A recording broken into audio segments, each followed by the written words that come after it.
Okay, finally back on this thing. Took all morning. We got the lumber milled for it, and I had to go back to Lowe's and buy another 1x8 because router bit slipped and we screwed one up. But yeah, lap joints put in it, or shiplap, depending on what you want to call it. So, and I tell you what, dimensional lumber just you would think as technology's progressed, lumber milling and finishing would have gotten better as far as like production. It's garbage. Not a single one of those was the same dimension or same thickness. Granddad wanted to run him through the plane before we did anything, so we ran him through his planer, and he had it set for 3/4, and every one of them was taking material off, and two of them we probably should have done in 2 hits because we had to push them through the planer. But anyhow, I digress. So, unfortunately, Dad needs a spreader out of here by the end of the day because he needs the shop tomorrow. So, my goal for today is I want to get all the rivets out, which isn't going to shouldn't hopefully take very long. There's a couple of them I might fight that are more rotten than others, but get the rivets out, give it a blow job and get all the rest of the wood particles off of it. And I want to get all the boards cut to length, get all the holes drilled.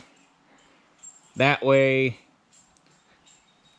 I can take the wood and get it painted.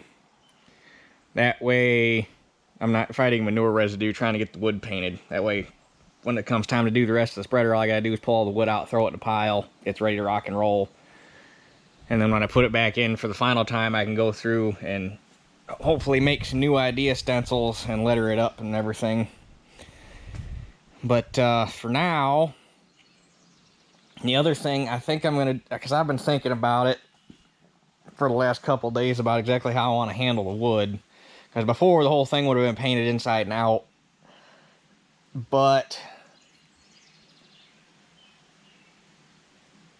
the paint on the inside is going to come off no matter what you do, especially the floor, because the web chain's gonna drag it off. The paint on the inside is just, it's there once and then it's going to start disappearing. So my thoughts were, I'm just going to paint the exterior of it, and then the interior I'm going to use motor oil and brush in it to stain the wood and protect it. Because that's what most of the guys I've heard talk about old spreaders, when they clean them up, that's what they do, especially on the floor, is they wash them out real good and then take motor oil and oil the floor down to keep the wood from rotting.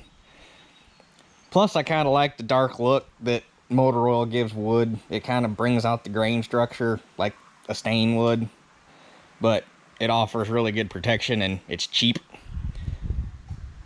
So I don't know, I think that's what I'm going to do. I'm going to look into it.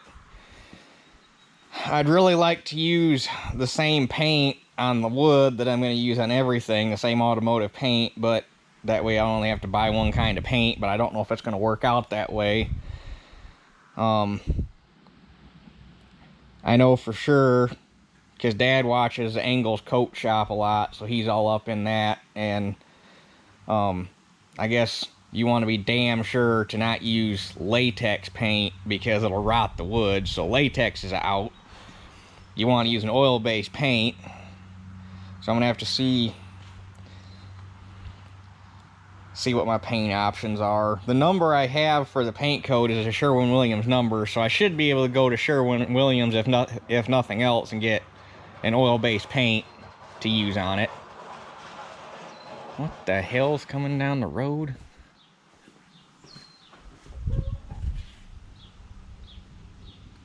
Apparently nothing, but it sounded like something with a flat tire. Anyhow, so yeah, that's where we're at. But until we reach that point, we got to get the wood in there, get all the holes drilled. That way the wood's prepped and ready to rock and roll. And then hopefully I still have enough time to get this thing out of here, get it power washed to get all the grease off of it. And then we can get all the detail part or detail work done, and then it's just a matter of bolting everything back in. So that's where we're at.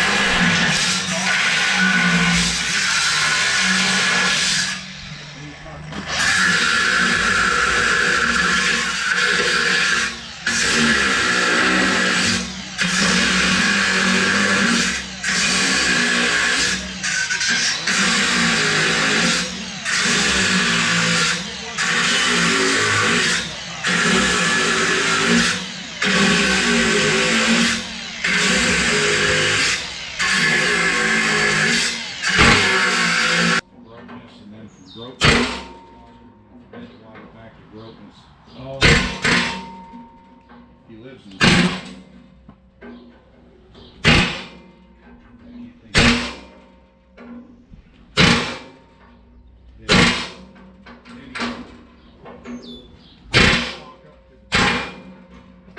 and Ray's already in there. And I walked up to the door. Dan was almost there. Shit, I can't think of his name. He saw me walk up. He went. Okay. So, as far as I know, I'm pretty sure I got all the rivets out. Hope I didn't miss any. That floor, man, those angles, I'm gonna shut this door because the wind's blowing through and it's gonna blow sawdust everywhere. So we're ready to start working on the floor, or the wood, I guess I should say. But yeah, I got 5/16 bolts because I knocked one of the rivets out of the side to see what size rivets they were, and they were 5/16 rivets in the side. So silly me thought, hell, hey, they put 5/16 rivets in all of it. Well, not the case. They had 1/4" rivets in the floor. But I just ordered 200 5/16 bolts because I thought they were all 5/16. So I went through and drilled out all them holes for clearance for a 5/16. And I don't know what the hell kind of steel, high carbon steel they built this out of, but you just swore to God you were drilling stainless. To get 1, 2, 3, 4, 5, 6, to get those 7 angles, I had to sharpen the drill bit 5 times. It was nuts. That stuff was hard. But anyway, I digress. It's done. Ready to rock and roll on the floor. So, do some measuring and some cutting. Get the floor laid in there. Get it clamped down. Punch all the holes in it. And then actually probably just leave the floor set. Hell, I'm going to have to pull it out to clamp the sides. I'd have to leave the side boards in for spacers so that I can set, or the end boards for the floor, leave those set in so I got something to set the sides on, and then put the sides in, clamp those, punch all those holes in, and we'll pretty much be done for the day, except other than get this thing out of here and power wash it, because that's really my end goal, is just have all the holes drilled in everything so that I can work on getting the paint, getting the wood painted. Can't talk today. So, measure twice, cut once. Remember that.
I'll tell you what, after bringing it home and having it full of nothing but junk, rotten, doty ass wood and falling through the floor, and then turn around and look at nice white pine like this, and it just that looks real good, Clark.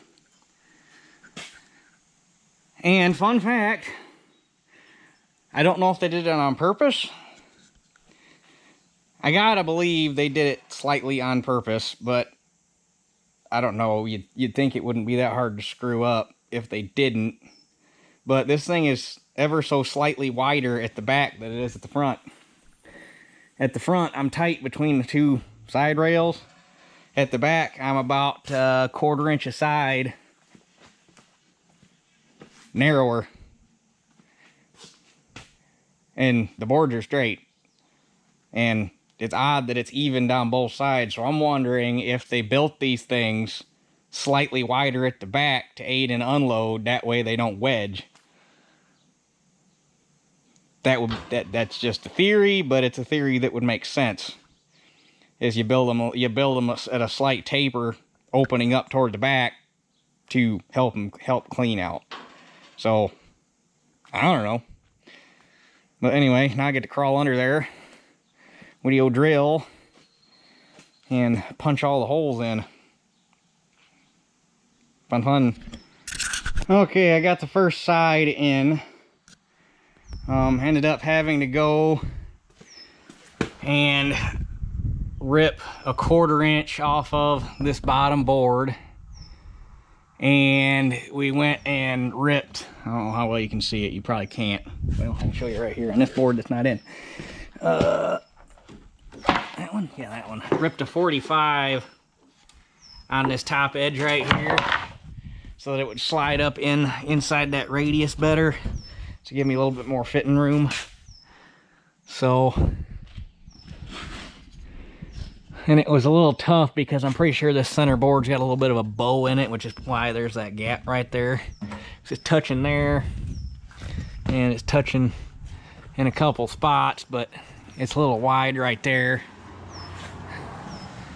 So, anyhow, got some holes to drill on this one. Probably have to take a hole saw and put that guy in and make the little, possibly make the little doodah, depends on how. Yeah, gonna have to make a little bit of a gap, or make a little notch for that. And all these holes obviously need to be punched in. And these guys, no. Yeah, these guys get done 3/8. So, yeah, more holes to drill. And that's the second side done. This one got a little wonky back in here. I don't know. I tried jacking every which way I could, and I put a jack stand. I originally had a jack stand back here, and I was jacking on the axle, and then that didn't work, so I moved the jack stand there and put the jack here. And I tried straight. I got the frame, or the floor jack over there, picking up straight in front. It just, something got wonky, and everything lines up except these two holes. They don't go through and meet the holes in this plate right. So I don't know. I got them punched in there, and things might get a little weird when it comes time to put it back together, but that's all hid by the gearbox and everything, so you won't really notice it anyway. And the only holes that are not in it are the ones for mounting the ratchet guard and everything that goes here, because you kind of need to have everything in place to put that on. And there's going to be 3 holes on both sides for the front plate that goes in, but that plate's kind of a pain to put in, so those can get put in when it's time to put this thing back together. So, not too worried about that. But other than that, all wood is pretty much done. Sorry, phone call. So anyway, other than this, like 2-3 holes back here being kind of meh, it might be a little ugly. If nothing else, later down the road I might have to redo that top board, but it is what it is at this point. Unfortunately, because of the age of the spreader, it's kind of hard to tell what's straight and what's bent anymore without actually tearing the spreader all the way apart so you can lay a straight edge on everything. So you kind of got to work with what you got unless you want to get really, really, really, really super nitpicky. But it'll spread shit, so that's all that matters. But anyway, I guess I need to get all my mess cleaned up and get this thing out of here so Dad can have the shop back. And figure out my paint situation this week and hopefully get some paint on the boards. I think next weekend's probably going to be focusing on getting the 7300 ready to cut wheat. So I got to get that done. I got to work a little bit on the baler. I got to work a little bit on the rake. What is it? Or not. So this thing might go on hold a little bit for a few days. So also got to get the tires put on the 7300. So anyway,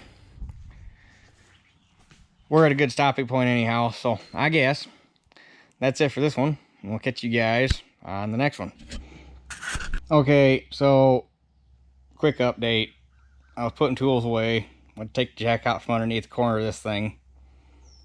Mind you, I had this thing sitting in this position before with no pressure on that jack. Right now there's no pressure on that jack. Mind you, I had it sitting like this before, and I couldn't get the boards to come down, and there was a gap right here. Was the problem I was having. I don't know what changed. Oh, I do know what changed. Now it picked up back there. Because now, if I clean the holes up a little bit, everything's going to line up right back here. But now we're all jacked up down here.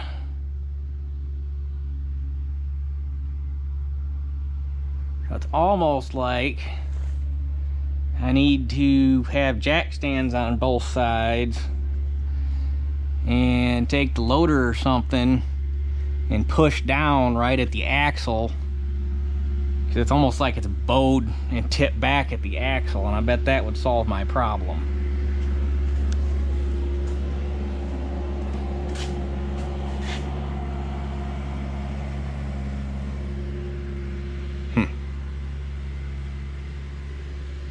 Interesting. But that's gonna have to be a project for a different time.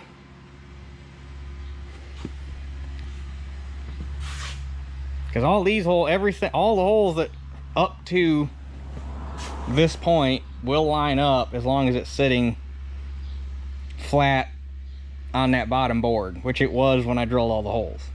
The only ones that were a little foobarred were these. Well, now it's sitting flat back here. I can clean all these up and they will fit. And then all I have to do is tweak the frame a little bit by probably pushing down right there to get it to come down there and set all the way across, and we should be good. The other side didn't do this, so apparently it's just this side, which that would make sense because you got all the way to the gearbox right here. So this would be the side with the most weight on it back here bouncing to drag this side down. So that's probably what happened. So I think we got this figured out. I'll clean these holes up real quick so that everything's right. And we'll just have to tweak the frame a little bit when I go to put it back together. And hopefully we're good. So, mystery hopefully solved. So, anyway, that's it for this one. We'll catch you guys on the next one.